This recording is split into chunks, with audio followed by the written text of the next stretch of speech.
नमस्कार दोस्तों, मैं हूं दिनेश के वोरा। स्वागत है न्यूज टाइम और एसटीएस न्यूज में। दोस्तों, जब से मणिपुर की घटना सामने आई है, तब से पूरे भारत के अंदर एक हलचल मची हुई है। दरअसल जब तक ये वीडियो हमारी नजरों में नहीं आया था, तो ऐसा लगता था कि मणिपुर की दिल्ली से दूरी बहुत ज्यादा है, और जब तक कोई खबर दिल्ली के गलियारों तक ना पहुंचे, जनता को उद्वेलित ना करे, तब तक एहसास ही नहीं होता कि नॉर्थ ईस्ट हमारा भी हिस्सा है। और मैंने मणिपुर के ऊपर बहुत सारे प्रोग्राम्स किए, सोलो प्रोग्राम्स बहुत सारे किए, पर लोग जो उनको देखने वाले थे वो भी काफी कम संख्या में। कभी कभी लगता है कि वो एक जो चिकन स्नैक का एरिया है ना, छोटा सा, जहां से भारत नॉर्थ ईस्ट से कनेक्ट होता है, उसके पीछे वाला हिस्सा शायद ऐसा लगता है कि हमारे लिए एग्जिस्ट ही नहीं करता है, और हमें उसकी परवाह भी नहीं है। जो राजनीतिज्ञ हैं उनको भी लगता है कि क्या हो गया, 5-7 सीटें हैं, वो नहीं आई तो क्या फर्क पड़ता है, किसको परवाह पड़ी है। जो लोग दम भरते थे कि हमारे प्रधानमंत्री, एकमात्र ऐसे प्रधानमंत्री जिन्होंने नॉर्थ ईस्ट के 50 चक्कर काटे, लेकिन आज जब दुख का वक्त आया तो वहां कोई नहीं था। तो पुराना गीत याद आ जाता है, सुख के सब साथी, दुख में ना कोई। तो दुख में वो खड़े नहीं थे, उन्हें याद ही नहीं कि हमारा हिस्सा भी है। और कई विश्लेषक तो अब ऐसे हैं जो नॉर्थ ईस्ट वाले कहते हैं कि मोदी जी कहते हैं कि नॉर्थ ईस्ट है तो ठीक है, नहीं है तो ठीक है। और कुछ यहां तक शब्द यूज कर गए कि वहां पर जो खाइयां खिंच चुकी हैं, ये बिल्कुल वही है जो 1947 में थी। थोड़े हार्श वर्ड्स हैं, लेकिन कभी कभी जमीन पर कुछ चीजें ऐसी होती हैं जिन्हें हमें समय रहते देख लेना चाहिए, परख लेना चाहिए। मोदी जी का एक पैटर्न है। वो पैटर्न क्या है कि कोई भी समस्या हो, अगर मुझे नहीं बोलना है तो नहीं बोलना है, और वो समस्या 2 महीने, 3 महीने, 6 महीने, 1 साल में अपने आप खत्म हो जाएगी। वो किसान आंदोलन रहा हो, पहलवानों का मुद्दा रहा हो, या बीच में मणिपुर का मुद्दा रहा हो, जब तक मोदी जी की नाक तक पानी नहीं आ गया और ये कहना शुरू कर दिया लोगों ने कि लगता है कि मणिपुर अब शायद भारत से ही अलग हो जाएगा या उनको जरूरत नहीं है हमारी, तो तब इन्हें याद आया कि नहीं, ये कुछ ज्यादा हो गया, तो कुछ इंटरवीन करना चाहिए। लेकिन ये एक ऐसी शख्सियत है जो हर चीज में राजनीति ढूंढती है, और वहां भी छत्तीसगढ़ और राजस्थान को ढूंढ लिया। और उसके बाद लगातार उन वीडियोस की खोज की जा रही है भारत में जहां पर कोई ऐसी घटना हुई हो, ताकि मणिपुर का इंपैक्ट कम किया जा सके। राजनीति कहूं इसे, मैं क्या कहूं, मुझे समझ में नहीं आता। और अब संसद में डिबेट के समय उन्हें शील्ड करने की कोशिश की जा रही कि प्रधानमंत्री जवाब नहीं देंगे। वैसे यह भी एक लज्जाजनक बात है कि जब सेशन स्टार्ट होने जा रहा था और उससे प्रधानमंत्री पहले आकर कुछ कहते हैं 36 सेकंड में, तो क्या वो शब्द अंदर जाकर नहीं कह सकते थे? लेकिन उनकी समस्या ये है कि वो अंदर जाके कहेंगे तो लोग उनसे सवाल पूछेंगे, और वो नहीं चाहते कि कोई उनसे सवाल पूछे। वो नहीं चाहते कि किसी में इतनी हिम्मत पैदा हो जाए कि कोई उनसे सवाल पूछे। वो संसद में तभी आते हैं जब सिर्फ उन्हें जवाब देना होता है, और वो बाकी लोग बोल चुके हैं। आप सोचिए, हमारे प्रधानमंत्री की कल्पना में वो सीन ही नहीं है, वो दृश्य ही नहीं है जहां पर वो संसद में बैठे और किसी विपक्ष के लीडर को बोलता हुआ सुने, क्योंकि शायद ये सुनने की आदत उन्हें पहले से ही नहीं रही हो और अभी भी नहीं है। इसलिए अब उनको बचाया जा रहा है कि वो जवाब नहीं देंगे संसद में किसी भी डिबेट का, और ना ही वो बैठकर सुनेंगे। जबकि अपोजिशन की डिमांड ये कि वो बैठे वहां पर और सुने, पर वो सुनने को तैयार नहीं है। दूसरी तरफ एक फ्रंट पेज द टेलीग्राफ का जो आया हुआ है, जिसको अक्सर मैं देखता हूं, आज उससे भी पूरे भारत में और सब जगह धूम मचाई हुई है। इंसिडेंटली ये फोटोग्राफ आज मेरे पास वापस आया, मेरे कुछ मित्रों के द्वारा, और एक विशेष मित्र के द्वारा, जो कि ऑस्ट्रेलिया में लिबरल पार्टी के क्या कहते हैं कि मेंबर हैं।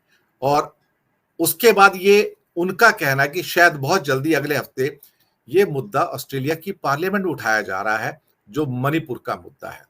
आप सोचिएगा कि आग कहां तक पहुंच रही है, पर इन्हें लगता है कि ये इंटरनल मामला है। दरअसल जो मणिपुर में हुआ है वो समाज का एक कोड है, मैं ऐसे शब्द देता हूं, इस समाज का एक कोड है और कहीं ना कहीं हम सब उसके दोषी हैं। आज भारत की जो छवि है जो बाहर पहुंची है वो असभ्यता की, बेहूदगी की और बदतमीजी की पहुंची है कि हम एक समाज के रूप में शायद ऐसे ही हैं, चंद लोगों को छोड़कर, जो हमेशा कहता हूं। तो मोदी जी संसद में नहीं बैठेंगे डिबेट के समय, ना ही किसी को सुनेंगे, ना ही उसका जवाब देंगे। अधिक से अधिक होगा तो गृह मंत्री जवाब देंगे। यही विषय है आज का कि मोदी को यहां भी बचाने की कोशिश की जा रही है। वो आदमी जो मणिपुर के जलते हुए देखता रहा, वो व्यक्ति जब मणिपुर जल रहा था तो अपने ऊपर पुष्प वर्षा करवा रहा था बेंगलोर के अंदर, वो व्यक्ति उसे अब बचाने की कोशिश की जा रही है। इस विषय पर बात करने के लिए आज हमारे साथ 3 विशिष्ट व्यक्ति मौजूद हैं, विद्वान मौजूद हैं। धनंजय कुमार जी, डॉक्टर अनिल जैन जी, शिबा असलम फहमी जी, आप तीनों का बहुत बहुत स्वागत है। सबसे पहले मैं शिबा जी आज आपके पास आऊंगा।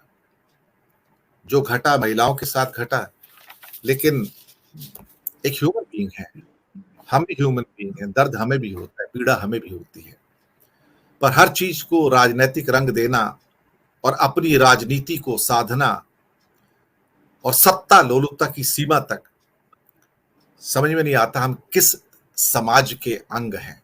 आपकी टिप्पणी चाहूंगा इस पर। बहुत शुक्रिया दिनेश साहब। आपने कहा कि सत्ता लोलुपता, राजनीति, हर चीज को उसके दायरे में रखना, उसी नजर से देखना। मुझे ये लगता है कि हम लोगों को अब इससे ना चौंकना चाहिए, ना इसमें हमें इसके अलावा किसी चीज की उम्मीद करनी चाहिए बीजेपी की सरकार से और मोदी साहब से, क्योंकि उन्होंने लगातार एक बाइनरी की राजनीति की है, वर्सेस की राजनीति की है, बनाम की राजनीति की है। उस बनाम की राजनीति का फायदा उनको लगातार मिला है। उन्होंने एक बाइनरी बनाई, हर जगह जहां पर भी वो पहुंचे हैं वो बाइनरी के साथ पहुंचे हैं, बनाम के साथ पहुंचे हैं। मुसलमान बनाम हिंदू, सिख बनाम हिंदू, पहलवान बनाम हिंदू, जाट बनाम हिंदू, नौजवान बनाम हिंदू, यहाँ पर कूपी बनाम हिंदू, हर जगह उन्होंने बनाम की राजनीति ही बनाई है और वो उसी में पनपे हैं। उसी से बढ़ के वो 2 सीटों से बढ़ के आज 300 प्लस पर खड़े हुए हैं। अगर हम ये माने कि वो ये नहीं करेंगे तो हमारी सादगी है, हमारी मासूमियत है, वो यही करेंगे। उनकी जो वॉट अबाउटरी है, कल वाली जो वॉट अबाउटरी है कि क्यों उन्होंने तुरंत नाम लिया मध्य प्रदेश का और राजस्थान का, तो मेरा सवाल है अपने प्रधानमंत्री से कि आपको किसने रोका था? आप पहले बात कर लेते मध्य प्रदेश की घटना की बात करने से आपको किसने रोका था? आपको राजस्थान की बात करने से किसने रोका था? आप क्या ये इसलिए रुके हुए थे कि हमारी कमी का कोई मामला सामने आएगा तो पलट कर वार करने के लिए हम इन घटनाओं को इस्तेमाल करेंगे? अभी जो हो रहा है उस पर चुप रहो, जब हमारी तरफ से कोई बहुत बड़ी एम्बेरेसिंग सिचुएशन आएगी तब ये घटनाएं, इनका जिक्र हमारे काम आएगा। आप तो देश के प्रधानमंत्री हैं, देश में कहीं भी कोई दुर्घटना, कोई नाकामी, कोई अव्यवस्था प्रशासन की, किसी सरकार की, कुछ भी हो सामने आए तो आपको सामने आना चाहिए। उसी तरह जैसे आप जब अभी ट्रेनें टकराई थी तो आप गए थे, चाहे कहने सुनने के बाद गए, लेकिन आप गए थे ये मान करके कि ये देश का ही एक हिस्सा है। तो आपको किसने रोका था इन घटनाओं पर ना बोलने के लिए? आपने क्यों चुना कि मणिपुर पर जब बात होगी तो हम इसको चाबुक की तरह इस्तेमाल करेंगे? लेकिन मैंने आपसे कहा कि वॉट अबाउटरी ही उनको सुहाती है, क्योंकि वो ईमानदारी से ये कह नहीं सकते थे कि मणिपुर में जो हुआ वो गलत हुआ। उन्होंने जो कहा उस एक घटना के बारे में कहा, मणिपुर में जो इतने दिनों से घट रहा है, लगभग 2 महीने से घट रहा है, उसके ऊपर एक अम्ब्रेला कमेंट उनका आता, एक पूरा सारगर्भित कमेंट आता, वो नहीं आया। उन्होंने उस लिंचिंग के बारे में, महिलाओं, दो महिलाओं और उनके परिवार की जो लिंचिंग हुई उस बारे में ही बात करी, उससे ज्यादा व्यापकता अपने वक्तव्य को नहीं दी। तो मैं बिल्कुल सरप्राइज नहीं हूँ, मुझे पता है कि वो यही राजनीति जानते हैं और वो यही करेंगे। लेकिन सवाल ये है कि ये जो मणिपुर की ट्रेजेडी है दिनेश जी, ये एक मैन्युफैक्चर्ड ट्रेजेडी है, इसको बाकायदा निर्मित किया गया है। आपने देखा कि एक जज का एक ऐसा इनसेंसिटिव फैसला लाया जाता है, शायद वो साउथ इंडियन जज है जो ये फैसला देता है, जो वहाँ की लोकल सेंसिटिव रियलिटी को नहीं जानता है। उसके आने के बाद जब हिंसा शुरू हो गई तो सरकारी असलहे मुहैया करवा दिए गए, प्रकारांतर से ये कह के कि वो उठा ले गए, वो लूट ले गए। और वो लूटने वाले कौन है वो भी हम जानते हैं। उसके बाद इंटरनेट बंद कर दिया गया कि लूट के असलहों से जो कुछ होना है कार्यक्रम वो बाहर ना चला जाए। आप ये याद रखिए कि मणिपुर की ये जघन्य घटना किसी सरकारी खोज का या किसी सरकारी जांच के नतीजे में हमारे सामने नहीं आई है।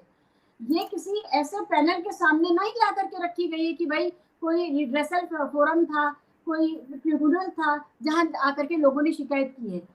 ये जघन्य अपराध करने वालों के मोबाइल से निकल के हमारी आंखों में घुस गई है, आकर के देश की और दुनिया की आंखों में किरकिरी बन के घुस गई है।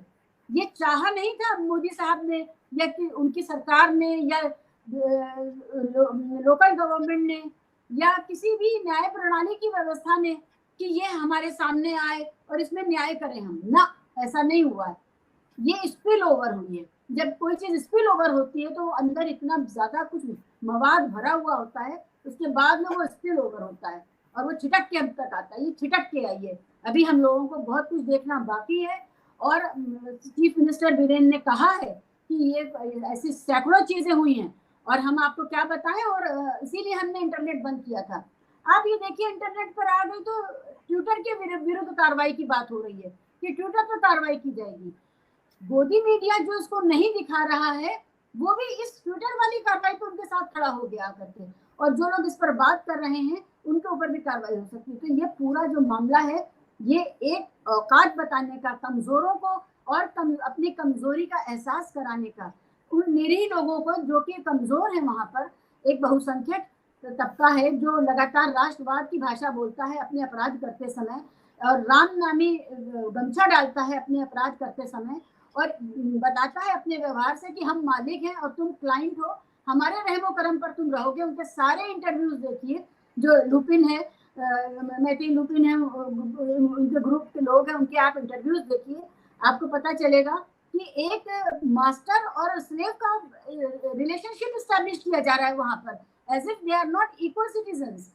ये सारी चीजें वहां पर उभर के सामने आई हैं और अभी इसमें कहीं कोई जांच नहीं है, कहीं सरकार की तरफ से किसी का रहस्य उद्घाटन नहीं है, कोई ऑल पार्टी डेलीगेशन वहां नहीं गया है। ये सब कुछ अपने आप हुआ है और तब जाकर के एफआईआर लिखी गई है। तो ओपनिंग रिमार्क मेरा यही है, it is a manufactured crime, और इस क्राइम को करवाने के बाद में आप ये बताइए कि ये लोगों के मोबाइल में थी, और इसी बीच कुछ वहां पर मामले को सुलझाने के लिए हमारे राष्ट्र के गृह मंत्री भी गए थे। वो क्या करके आए, उनको नहीं पता था ये? उन्होंने आकर के क्यों नहीं कोई कड़ी कार्रवाई करी? उन्होंने क्यों नहीं अपनी जिम्मेदारी निभाई? ऐसा नहीं है भाई, हम आम नागरिक हैं, आप आम नागरिक हैं, वो राष्ट्र के सारे खुफिया तंत्र के मालिक हैं, और वो जो डिजिटल इंडिया है जिसमें 1 मिनट में आदान प्रदान होगा उसके मालिक हैं वो। और वो गए थे वहां पर, वो लोकली वहां पर मौजूद रहे, उनकी नजर में क्या क्या नहीं आया होगा आप ये जानते हैं, और इस बारे में टोटल सन्नाटा रहा। तो ये वो चाहते नहीं थे कि ये सामने आ जाए। ये वो खबर है जिसको सब मिलकर छुपा रहे थे। दिनेश जी।